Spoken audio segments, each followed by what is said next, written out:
Gracias por acompañarnos y nos vemos aquí el día de mañana, por supuesto, manteniéndolo informado y conectado con nuestra comunidad. Mándenos su información si quiere compartir con la comunidad a mi correo electrónico, que es julio@tv8veo.com, o a través de las redes sociales. Me despido y nos vemos aquí el día de mañana con más en el informe del día. Hasta entonces. You're watching K34QB, Vail, Colorado.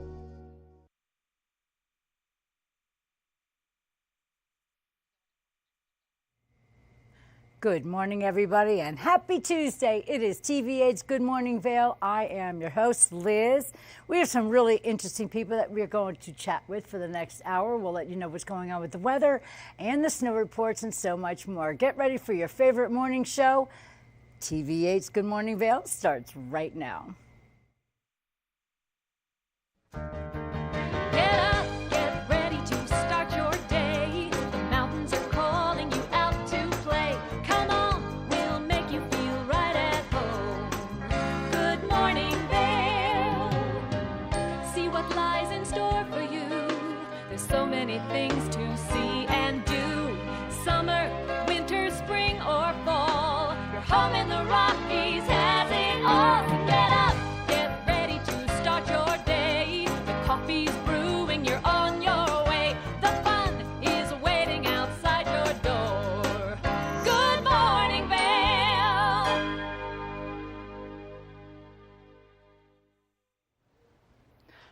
We have some great guests this morning, and I am really excited to talk about some people that do a lot of great adventurous stuff at the sea. And these are going to be such a great interview with you guys. Have you ever heard of the harpoon hunters? Well, those are the guys that we're going to be talking with right now. I'm really excited to find out about all the crazy stuff you guys do out there. Welcome to the show, everybody.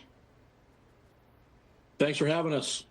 Hi. Thank you for having us. It's my pleasure. So what are you guys are up to this week? I mean, so how did you, let's start from the beginning. How did you guys start with this project and make it grow so big? So the project originally started, this show is, it's from the makers of Wicked Tuna, Pilgrim Productions, and they wanted to do a little bit different of a spin, and they wanted to do a harpoon show. And harpooning is obviously a very unique way to harvest these fish. We have a 70 metric ton quota for the whole season between 20 or 30 guys. And once that's caught, the season's over. So it's a huge competition and the stakes are very high. And they just wanted to get a bit of a taste of what that's all about. And I think you're going to really enjoy the finished product.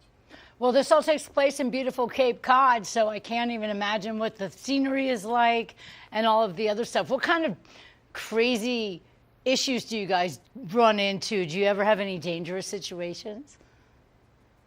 Yeah, well, basically, we're cantilevered 20 feet in front of a boat chasing freely swimming fish without a fishing rod. So the whole thing from the beginning is dangerous. It's a great chance to view our lives and what we do in the summer here in New England. So tune in. So now when you say harpooning, I picture somebody throwing some giant lawn dart or something like that. Explain what harpooning is for those of us who are not really sure. Yeah, that's exactly what it is. No. So we have 10-foot harpoons they're not only harpoons, they're electric harpoons because with the quota being so small, we're really trying to work on quality. And using an electric harpoon, number one, it's the most humane way to harvest these fish. The fish doesn't feel any pain. It's killed right away. We're able to get the fish in the boat quickly. And without it struggling and raising its internal temperature, that ensures that the quality of the meat for the premium sushi grade product is going to be the highest quality that we can possibly get. So the fish doesn't struggle. The product is the best quality. So in my opinion, it's really the best way to harvest these fish. I like the way you say harvest. Yeah, it sounds so much nicer. I also have a question. So I'm assuming tuna, like ahi and yellowtail and dolphin, and what else do you harpoon out there? Yeah, so off the coast of Massachusetts in the summer, bluefin tuna migrate through our shores, and they're the biggest species of tuna.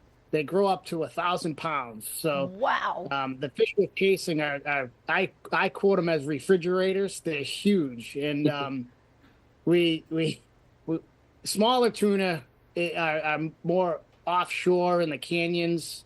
So we're catching these bigger fish, and this quota is just for bluefin tuna. So every once in a while we'll see a swordfish, but that's super rare. Okay. Typically it's all giant bluefin tuna. Well, I mean, that's most people's favorite to enjoy, especially if you're going out for sushi or you want to just go and get a tuna steak or anything like that. So it's a really good fresh fish. And how does the contest work? Well, the season starts on June 1st. Uh-huh. And, we all go out, and it's not like we individually have a certain number of fish that we can catch. The really interesting thing about this is that when that 70 metric tons is caught, that's between all the boats. So that's between 20 or 30 guys. So this is really the last derby-style fishery in America where we're all competing for the same fish. So, obviously, we form alliances and we have guys that we work with. Joe and I work together really well. But, there's rivalries and there's a lot of competition that goes along with that. So the drama's high and the competition is high. So I don't want to give too much away. So you're going to have to tune in to find out exactly what I'm talking about. But it's definitely entertaining. Well, let me ask you guys this, because we're getting ready to wrap up here. Harpoon Hunters, where can we see it and get all the action? So Harpoon Hunters airs Friday night, 9:00 on the Discovery Channel. So tune in. You'll get to see a lot of great footage, and you'll see us fight for our fishery. Well, I'm really excited. I can't thank you guys enough. The men from Harpoon Hunters is going to be really exciting. I wish you both the best of luck, even though you probably don't need it. You've been doing this for a long time. Thank you for joining us here on Good Morning Vail here on TV8, and we will be looking out for you guys. Good morning, Vail.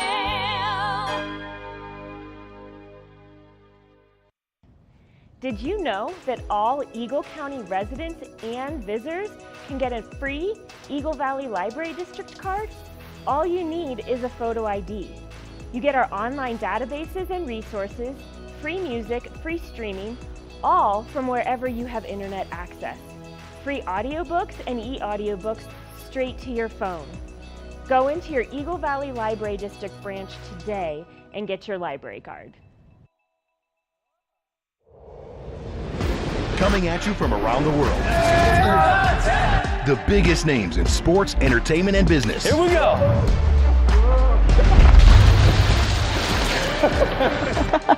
Yeah, there's no way. Exclusive access and one-on-one conversations. Yeah, you guys really did some deep research. I don't think we should give him any more information. In depth with Graham Bensinger. I'm Jason Kennedy, and this is The Wager.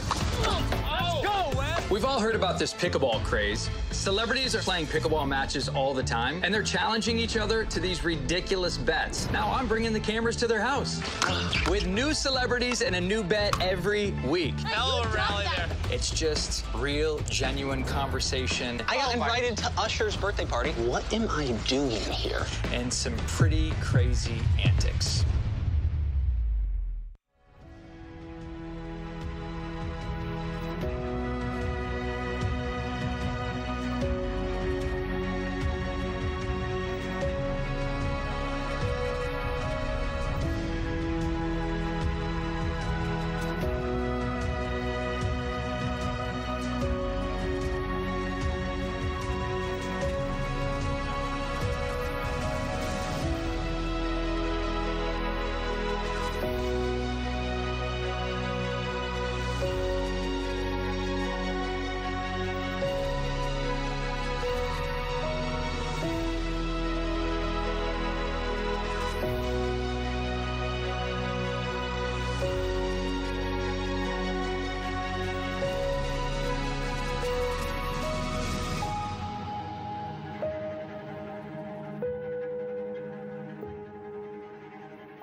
You know TV8 Vail has great local content, but did you know about our production services?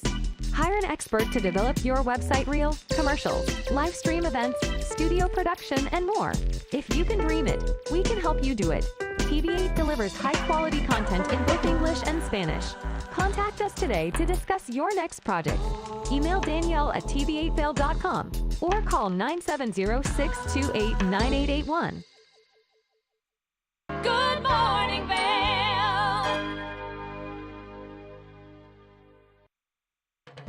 This weather report is sponsored by Grand Hyatt Vail. Indulge in the bold flavors of Makoto at Grand Hyatt Vail.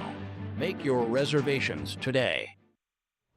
Freezing temperatures are likely for this morning. It's been a very cold couple of days. It does warm up a little bit later on today. By 8 a.m., still -5 degrees for you guys. Your high today is 26 degrees.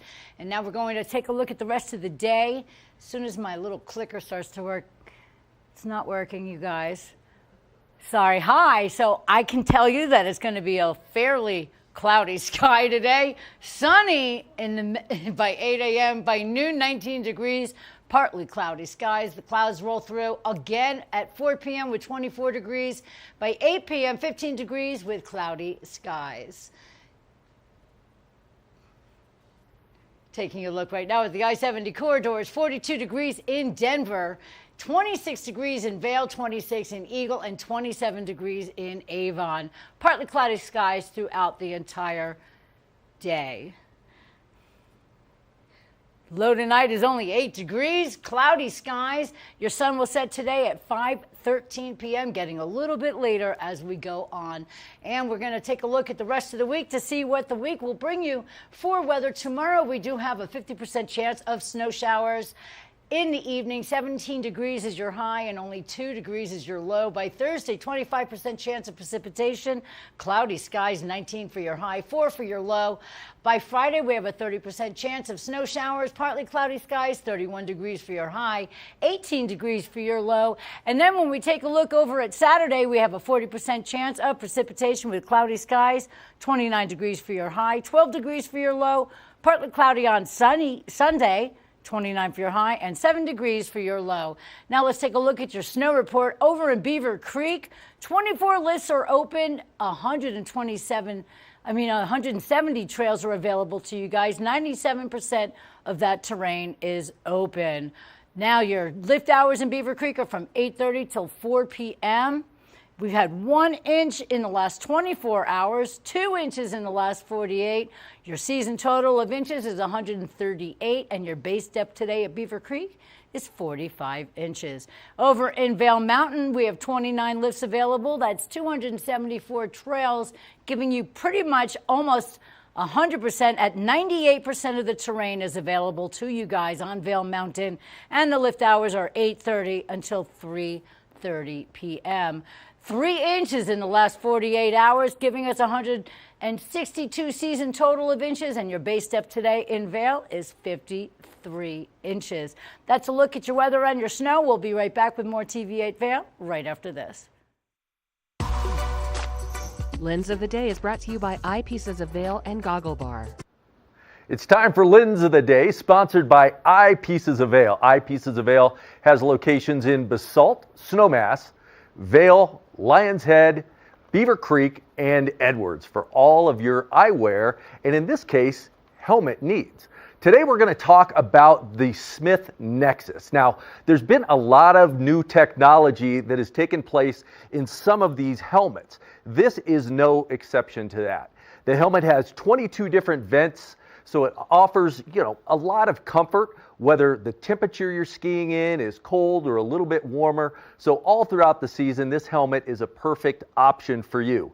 It's also got MIPS, which most helmets now are getting the MIPS, that multi-impact protection that allows you the mobility of the helmet, so when you hit or take a direct impact, it inflects it around so you don't feel a direct force. A new technology that's built into this helmet is Choroid. Now, Choroid is a series of tubes that also impact direct forces. So that allows the injury not to be sustained to the person wearing it, but to be impacted throughout the helmet. You'll see some of the impact joints right here, similar to what you see on some of the new NFL helmets, to where it takes that force off of who is going to receive it and disperses it throughout the helmet.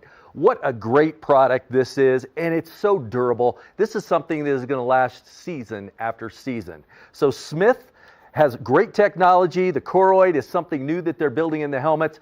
You partner these with some Smith goggles, and you've got the best technology to allow for a very safe and enjoyable day on the mountain, whether you're snowboarding or skiing. It's going to offer everything that you want. Eyepieces of Vail, great partner here at TV8 and Good Morning Vail. Make sure you visit one of their local areas, whether you're in Basalt, Snowmass, Vail, Lions Head, Beaver Creek, or here in Edwards. Good morning, Vail.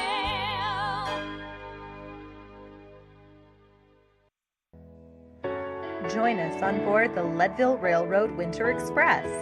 Stay cozy in our heated lounge cars. Marvel at the stunning winter landscape. Sip delicious hot chocolate. Don't forget to check out our new specials. Book today at leadvillerailroad.com. You know TV8 Vail has great local content, but did you know about our production services? Hire an expert to develop your website reel, commercials, live stream events, studio production, and more. If you can dream it, we can help you do it. TV8 delivers high-quality content in both English and Spanish. Contact us today to discuss your next project. Email Danielle at tv8vail.com or call 970-628-9881.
This show looks at anything that has an engine and a story told by the owners.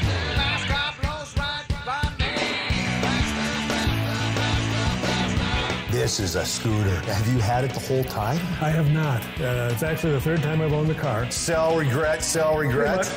To the actual prototype GT40, I got to sit in that car. Oh, I gotta get me one of these, man. We've got all the muscle, the speed, and the stories. I got stage 4 cancer. A bunch of friends came together and decided that this thing needed to get done then. A lot of friends came together and made this thing happen. Hey, if it has an engine and a story, you're going to hear about it on rides. Almost every vehicle, doesn't matter what walk of life you're from, there's some tie to your past. Good morning, Vail. Welcome back to your Tuesday morning edition of TV8's Good Morning Vail. I'm your host, Liz, and I have one of my favorite people here in the community with us, Chris Romer from Vail Valley Partnership. What is going on today? Yeah, good morning. It's always a pleasure to be here on TV8 and to talk a little bit about things happening in the community and happening at the Vail Valley Partnership. So it's my pleasure to be here. Warm today. You know, should feel the sweater. It's so soft because you need to layer up on a day when it's negative 10 degrees and there's an Arctic blast going throughout the country. So you didn't skateboard here this morning? I did not skateboard here this morning. I got in my car and then ran inside as fast as I could to where there's actually some heat and some comfort. But it is cold out, so I am bundled up. Yeah. And I hope everyone out there skiing and riding today bundles up as well. It's cold. Do they wear like a trough to catch all the snotsicles? I just wonder. I think people need to wear full face masks and just be safe and go in and get lots of coffee and hot chocolate. Yeah, absolutely. Absolutely. All right, well, listen, you guys have some great programs coming up. You always have ongoing things for the partnership, but you have some interesting things coming up. What's the most important thing that you would like to let everybody know about? Oh, man. The most important thing, I'll frame that into a bigger bucket. Okay. The most important thing in the community is how we help our workforce, how we help our people, yes, how we help the citizens of Eagle County and the residents of Eagle County to grow their careers and upskill and reskill and find the tools to continue to advance their chosen career pathway or to find new career pathways if they're a seasonal worker looking for a change or a student looking to graduate high school and enter the workforce. And we have a lot of that type of professional development programming, that leadership programming. So a few of those that are starting soon. Community Leadership Academy. Nice. And Community Leadership Academy we've been doing for years and years, and that's a values-based leadership program. Nice. Where people understand how their values reflect in leadership, and it's a cohort that meets over a number of months with a professional coach and has the opportunity for people to expand their network, grow their connections, and learn that value-based leadership. So we're really always excited about that one, and it's very popular. A lot of folks in the community who have been through the Community Leadership Academy and really appreciate the connections and the learnings they've had from that. Yeah, and I like that because leadership is something that trickles down and gives people the same ideals that you are implementing.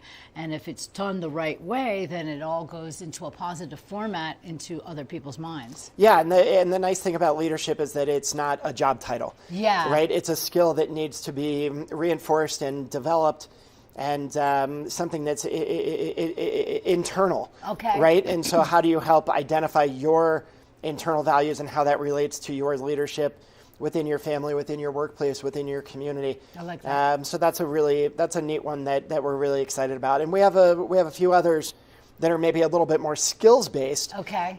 We have Taking the Lead, which is a program for first time or more novice supervisors. Oh, okay. How do you deal with difficult conversations? How do you deal with people who communicate differently than you might? And teaching very traditional skills in that you need in a workplace, be it a professional service environment, retail, restaurant, anywhere where you are supervising people and working with customers. Taking the Lead is a really great skills-based program. And then building from that, we have our Management Essentials class.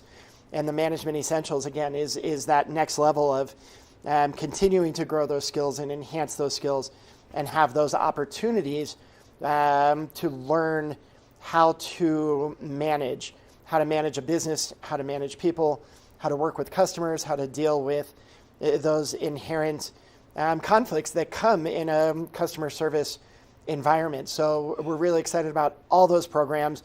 We have new cohorts starting for each of those here in the next few weeks. I love that. And you know what I like about, you just mentioned customer service, which is not just restaurants. It is the gamut of positions that we have here available to people in our community. And it's a tough job because you deal with a lot of different forms of people and walks of life and everything. But when you have a program like yours, I'm sure you're giving people the tools on how to deal, especially emotionally a little bit, on how to deal with different personalities and characters who come through our valley as guests or who live here. And I mean, there's so many different personalities, so many different income levels, and sometimes that does have a bearing on the way people behave. And unfortunately, it's just the fact. But the fact that you guys can give people the tools on how to professionally deal with everybody is really important. And you also offer so many different ideas for career opportunities. You don't only have to go into, a lot of people think, oh, I have to be a server or something to make a lot of money. There are a massive amounts of careers here in our community that people can go, and if people are always worried about how their income is going to play out in the future, if you have yourself a really incredible career, then it's just something you can build from up there. Yeah, and we're working through a lot of that. As I mentioned at the beginning, Liz, the idea and the construct of when you asked what's most important, our people. Yeah. Our people, our residents are the most important. Correct. Because a thriving community needs thriving people. That's right. And for people to thrive, they need thriving businesses to be able to do that. So all of these things are interconnected. That's right. The people to the businesses to the community. And for us at the partnership, the programs, the tools, the professional development opportunities, the tools and resources, as you said, we're happy to be able to bring those to the community. And we have so many other opportunities for that. We are recruiting businesses right now for our youth apprenticeship program, which is a 2-year program designed to increase the talent pipeline and give high school students an opportunity to grow into career pathways and have meaningful work. We're working on a complete workforce mapping project that identifies top job sectors and what those wages are and what the skills and resources and training tools are that exist for those, be it professional services, be it public administration, be it construction and skilled trades. Right. There's so many different opportunities for people to have meaningful careers. And there's a knowledge gap on how to do it.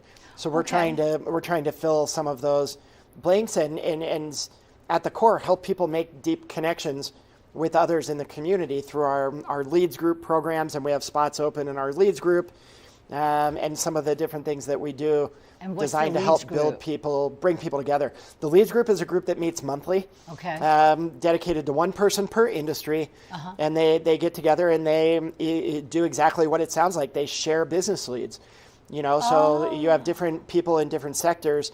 I work with this company, and they mentioned they might need marketing assistance. That's or I work with that company, and they mentioned they might be looking for an accountant. So it's really designed to be a cohort of people that have a deeper knowledge about each other's businesses and can refer and grow a grassroots network of business referrals and of connections. See, that to me is incredible, because not only are we working together as a community of business people to help each other, but the more help we give each other, the more help we get from each other. So it's not like, oh, I don't want to give them that name, because really it turns out to be an onward and upward growth for everybody, and it always comes back around. And if everybody works together, it's just going to be a continuum of success. Yeah, that's exactly right. And it's a relationship-based environment versus a transactional-based environment. And we need transactions. Businesses need transactions. But you get more transactions when you focus on the relationships.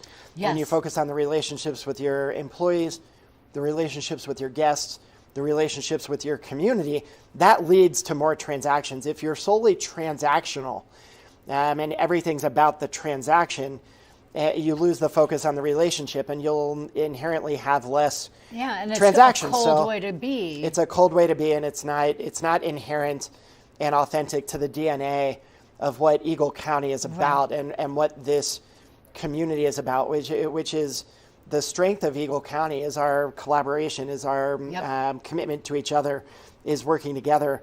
And so we try to facilitate that at the Chamber. And we try to provide the programs and the resources for people to make those deeper connections and build those relationships. Well, I can't thank you enough for everything you guys do over at the Vail Valley Partnership, everybody. This is Chris Romer, and the key word today is what I've gotten out of this entire conversation is local humanity. And we seem to have that in full force. And let's continue on with that. And if you want to learn more, please look up Chris Romer from the Vail Valley Partnership. We can't thank you enough for everything that you do. And also look for him in the Vail Daily for his write-ups. Chris, you're amazing, and we thank you guys for everything that you guys do over at the Vail Valley Partnership. I don't think our community would thrive as well without you guys. Thank you so much. You're welcome. All right, we'll be right back with more Good Morning Vail after this. Good morning, Vail.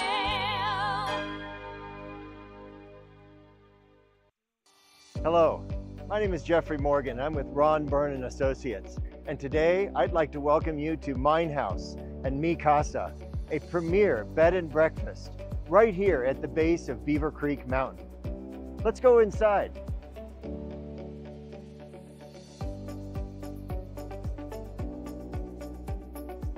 This property is currently being run as a bed and breakfast with 20 bedrooms, all with ensuite bathrooms. Right now we are standing in Mi Casa, and next door we also have Mine House. A wonderful opportunity to own a turnkey hospitality business, but it's also an opportunity to own it as a private residence. It can be sold all as one or in individual pieces, however you choose. So now that we've had a chance to show you these two amazing properties, Mi Casa and Mine House, We would love the opportunity to show you in person. Give us a call. The season starts when Nate Dogg, Trailer Tom, and friends have started the season in front of you. There it is, the white ribbon of living. 5, 4, 3, 2, 1. And on that very first chair, two very familiar faces who've been in line for 2 days. My name is Nate Dogg, N-A-T-E, D-O-G-G-G-G. My name is Trailer Tom. Nate Nadler and Tom Miller live nearby. I feared nothing but not getting first chair. Second chair nightmare. Yeah, second chair nightmare. My goal is to continue to fight for this first chair as long as I'm physically able.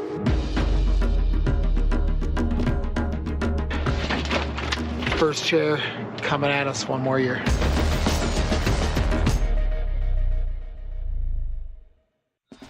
Coming up this season on Ready, Set, Renovate, we see one couple fall in love with a waterfront fixer-upper. Just it sort of wrapped its arms around us and said, you want me, and we did. And watch as another battles over the budget. We're trying to look through and see where we can trim at this point. Are you looking to trim it, Ginger? No. No. Construction pros show us the right way to renovate. Well, we had to do a roof over. We had to hand build a lot of the trusses.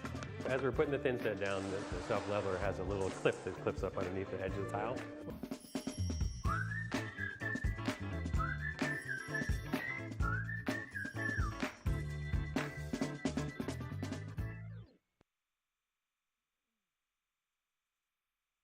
Good morning, Vail. Welcome back to Tuesday mornings. Good Morning Vail on TV8. I'm your host, Liz. Our next guest is going to discuss with us how health and the way of technology come together. And it's really intriguing. We have Dr. Aditu Joshi, and I hope I'm saying your name right. I really do. But this is going to be really cool because you're going to give us an idea how the technology portion for your health can actually garner empathy and meaningful human relationships as well as resilience. Welcome to the show. How are you this morning? I'm very well. Thank you for having me. You're welcome. How'd I do on your name? Pretty well. It's Aditi with another I. Oh, that's so pretty. Aditi. I love that. That's beautiful. So tell us all about how this comes about to play and how we can combine the two without feeling overwhelmed and nervous. Yes, I think that we use technology for everything and it can feel overwhelming. And so I think there's two things we can think about when we want to connect over technology is remembering that we can use it for both our health. We can connect to our doctors. We can see our physicians. Everyone knows that they had to do that during COVID for using telemedicine. But, you know, since then, a lot of people don't trust it. We didn't feel like we were connecting with each other. And we wanted a way to better understand each other. And so what the second way we can use is actually connect with each other and use technology to do that so we don't feel so disconnected in this world. And there are definitely tips we can use to do that. Well, I like that idea because you had also mentioned that it is really good for just to bring insightfulness together for all of us. And it helps with mental health. And it really does do a great job with connectability. So how does that work? Yes. So I always tell everybody there are actually skills to do this. So I practice telehealth, and so that's where I got these skills. But technically, we can use this in our everyday life, in our meetings, talking to people, family members across the country, etc. So first is really using your body language. Make sure that your shoulders and things are there so people can see your hands, because we trust people when we see their hands. Oh. Second is, yeah, it's really true. You want to see some hands. And then second is actually talking about how do we actually speak to each other? What is our tone of voice? Are we inviting conversation? Are we allowing for questions? All the things that we do normally when we're in person and we're looking at each other and getting those physical cues.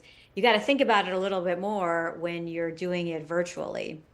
And then 3 is really not just thinking about yourself, but checking in on the other person. If you're on video, especially, what are they doing? What is their body language? And making sure that you're doing all of that at the same time. So I use these tips to connect with patients and make sure that when I'm doing a medical encounter, I can ensure that they're getting their questions answered. They look like they're understanding.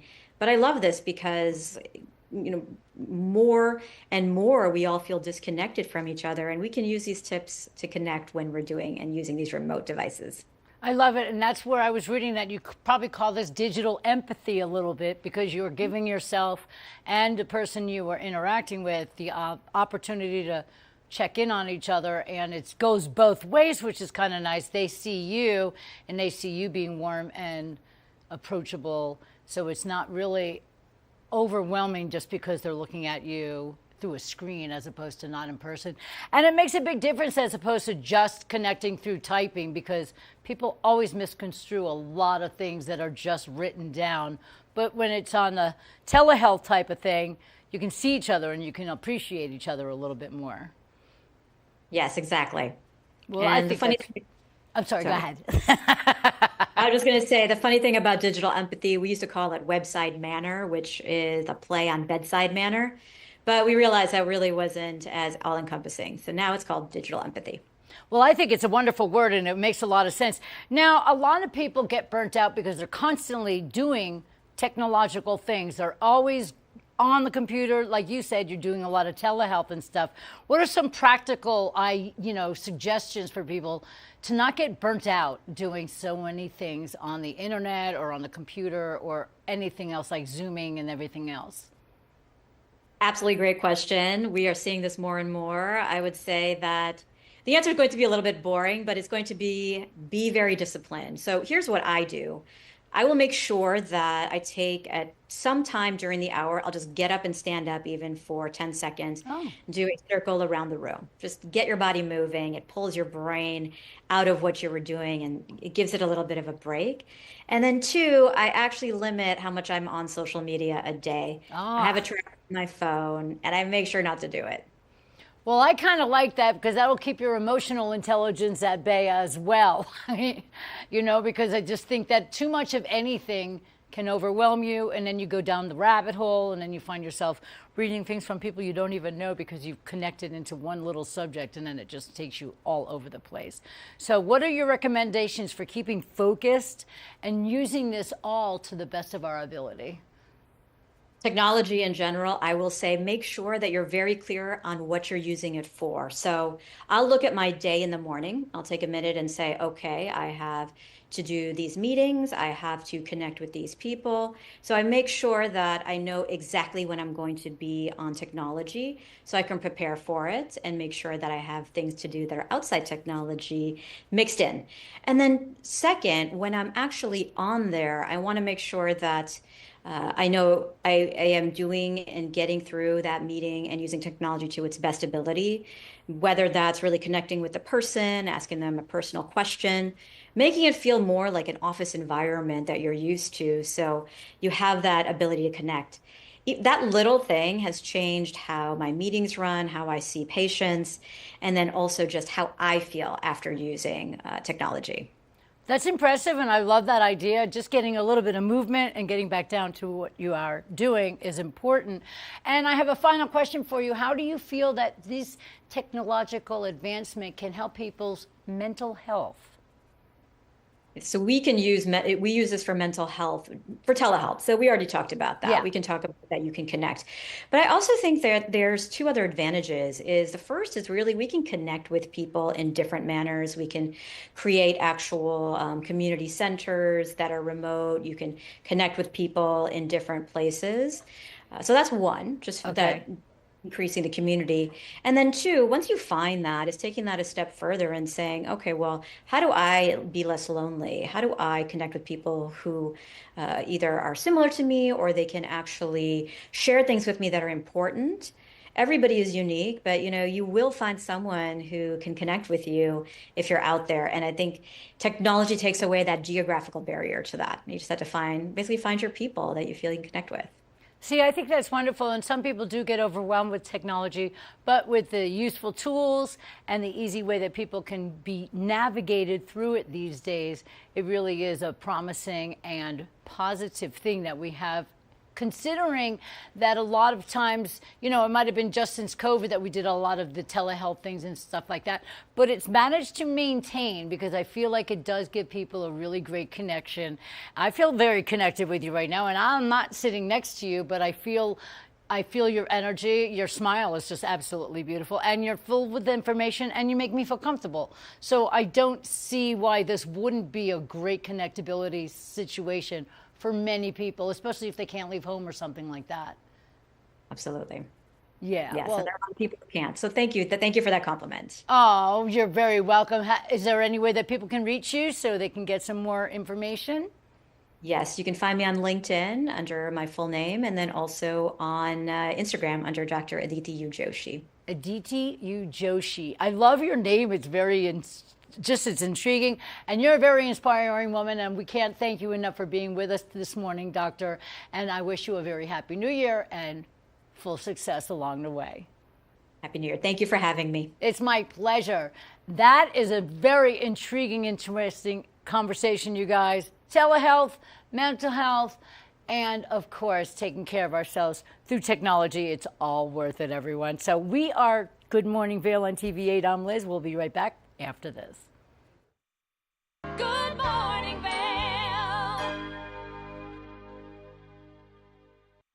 Discover the perfect blend of style and performance in your eyewear at Eyepieces. With convenient locations in Vail Village, Lions Head, Beaver Creek, Edwards, Basalt, and Snowmass, Eyepieces is the destination for luxury eyewear and high-performance optics. From iconic brands to the latest in sport frames and snow goggles, we have the eyewear to match your mountain lifestyle.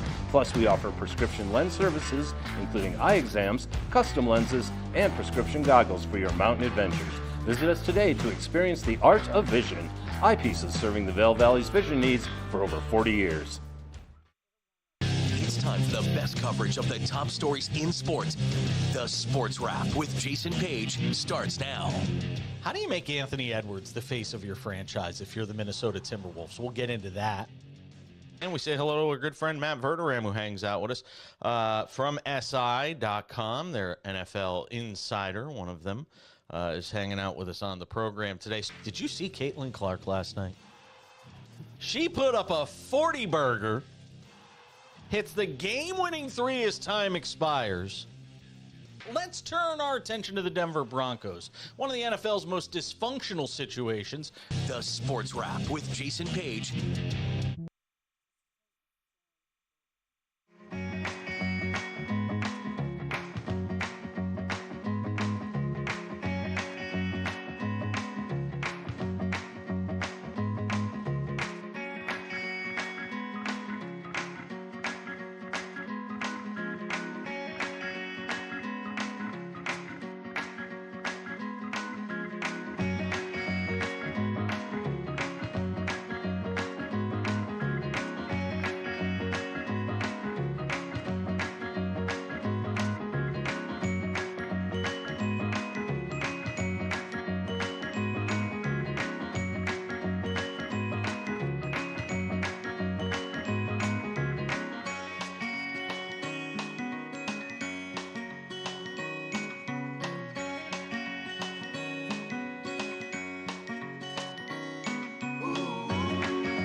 TV8, there's more for you on 92. Serving the local community 24 hours a day, 7 days a week. Good morning, Vail.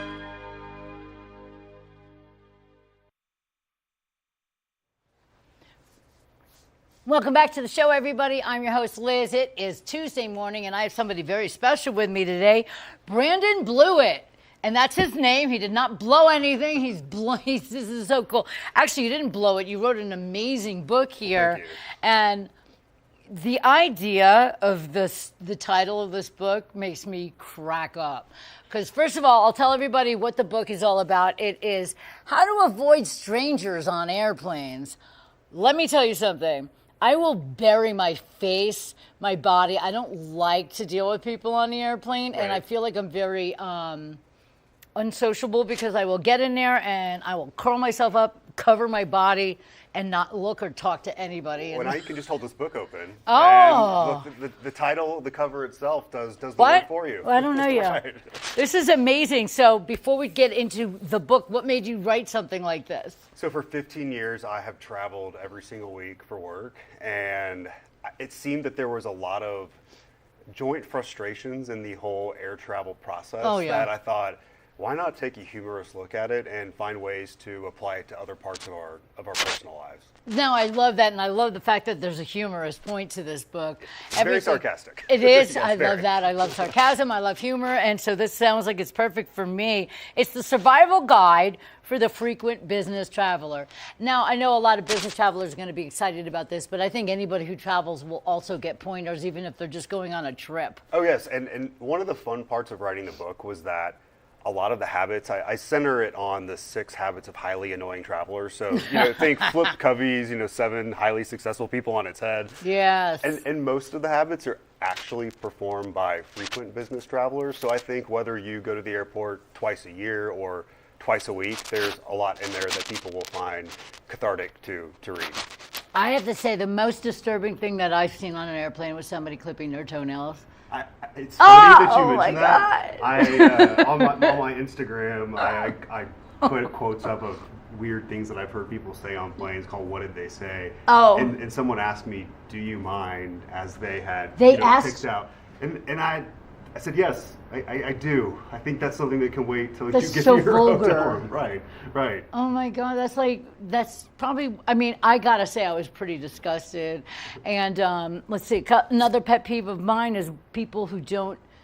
It's okay, I understand children will cry in a plane and hurts their ears and whatever, but when they have a kid that's beating the back of your chair and running around and the parents aren't doing anything about it, that makes me crazy as well. Sometimes it's the parents. Sometimes it's the parents I know. Well, that's why the doing kid's so obnoxious, because the parent hasn't taught him anything. Exactly.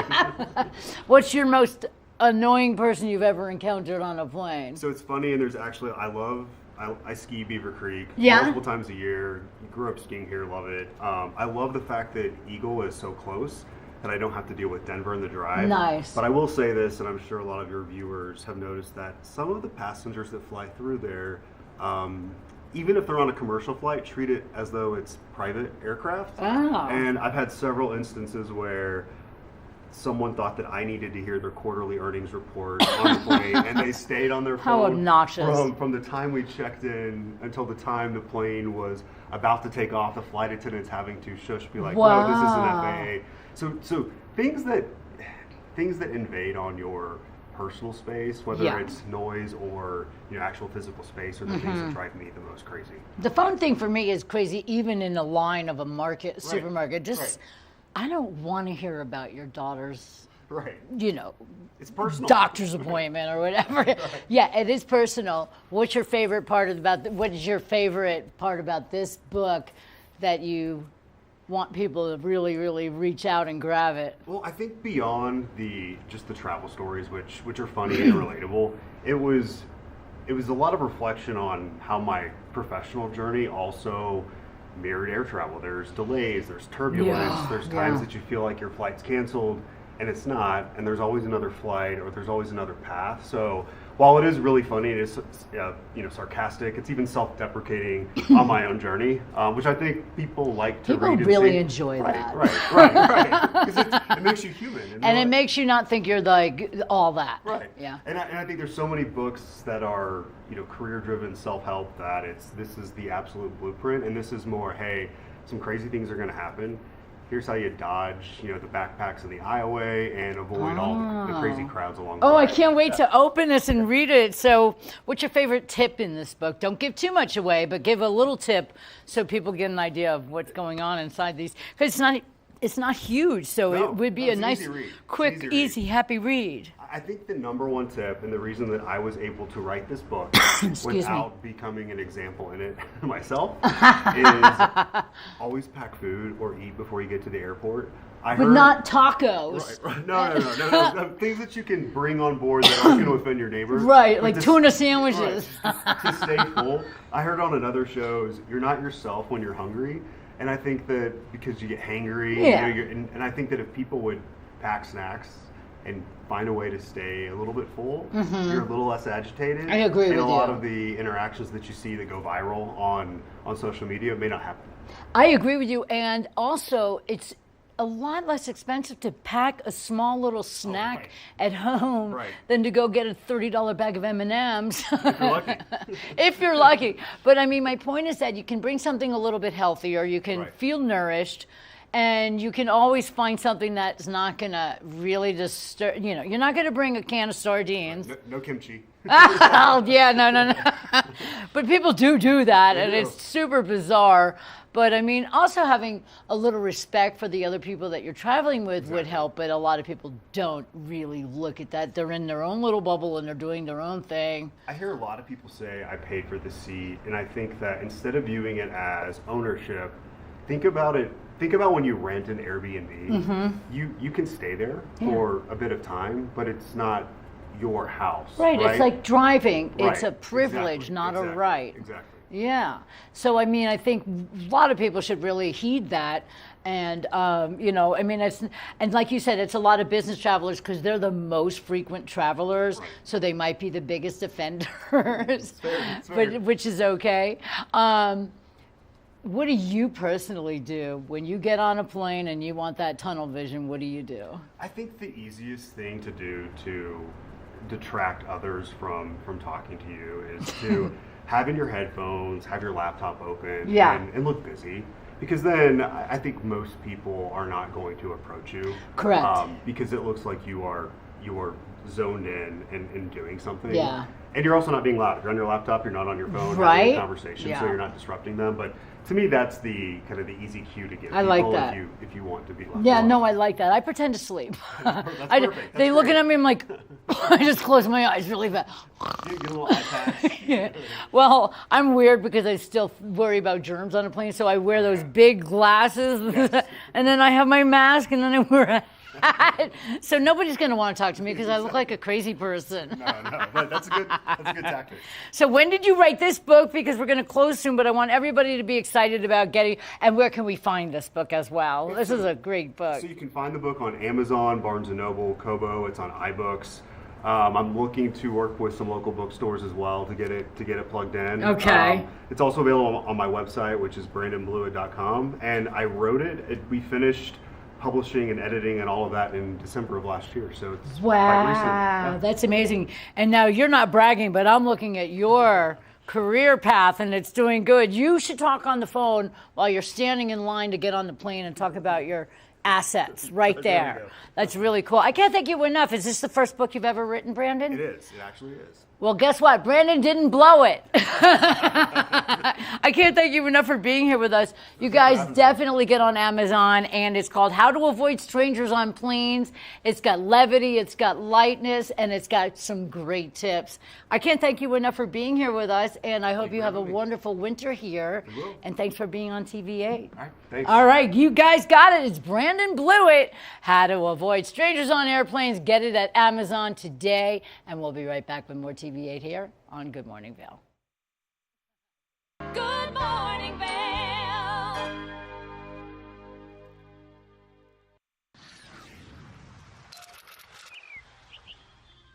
I'm Danella Richard. I've made a career traveling the world. I've worked for some of the biggest names in travel, and now I've traded in my business suit for a swimsuit. Swimming with the sharks, swinging at the edge of the world, throwing back a few shots, or shall I say spirits. Woo.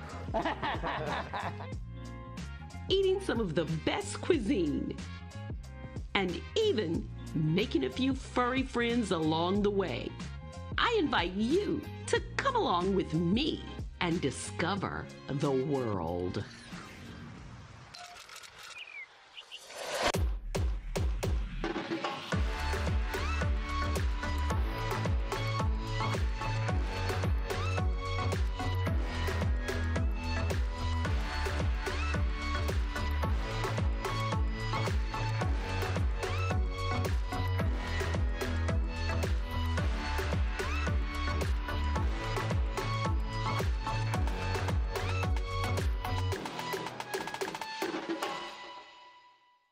TVA Vail is proud to announce the Wacky Winter Reading Program.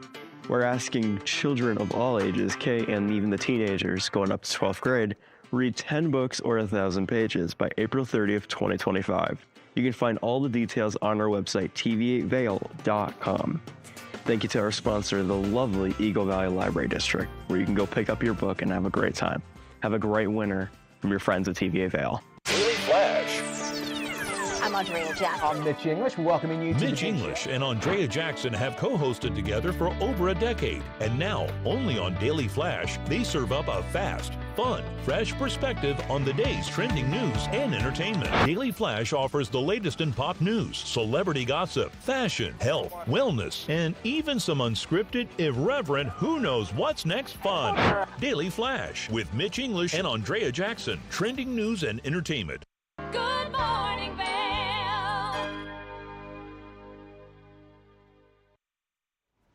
We're going to take a final look at the weather on this Tuesday morning. It is cold out there, okay?